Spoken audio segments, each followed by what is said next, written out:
আবহাওয়ার খবর জানতে আমরা চলে আছি সহকর্মী ফারিহা শাজনীনের কাছে। ফারিহা, আজকের আবহাওয়া নিয়ে আপনার কাছে কি তথ্য আছে, আমাদের বিস্তারিত জানাবেন।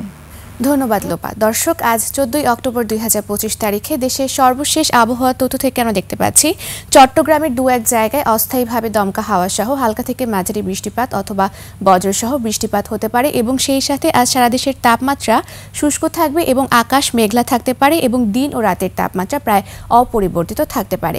বর্তমানে মৌসুমের স্বাভাবিক লঘুচাপটি বর্তমানে বাংলাদেশের দক্ষিণ বঙ্গোপসাগরে অবস্থান করছে এবং সেই সাথে দক্ষিণ পশ্চিম মৌসুমী বায়ুটি দেশের রংপুর, রাজশাহী, ঢাকা, ময়মনসিংহ ও খুলনা থেকে বিদায় নিয়েছে এবং আগামী 15 অক্টোবর 2025 তারিখ নাগাদ দেশের অন্যান্য জায়গা থেকেও প্রশমিত হয়ে যেতে পারে।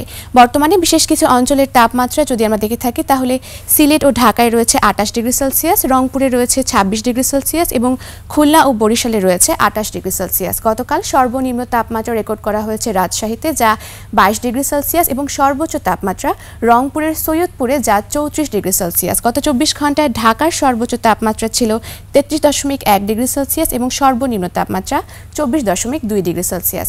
আজ ঢাকার আকাশ আংশিক মেঘলা থাকতে পারে এবং দক্ষিণ অথবা দক্ষিণ পূর্ব দিক থেকে ঘন্টায় 8 থেকে 12 কিলোমিটার বেগে বাতাস প্রবাহিত হতে পারে। আজ সকাল 6টা অনুযায়ী ঢাকার বাতাসের আপেক্ষিক আর্দ্রতা নির্ণয় করা হয়েছে 85% এবং আজ সূর্যাস্ত হবে সন্ধ্যা 5টা বেজে 34 মিনিটে। দর্শক, এ ছিল আমাদের আজকের আবহাওয়ার তথ্য। ফিরে যাচ্ছে লোপার কাছে। লোপা।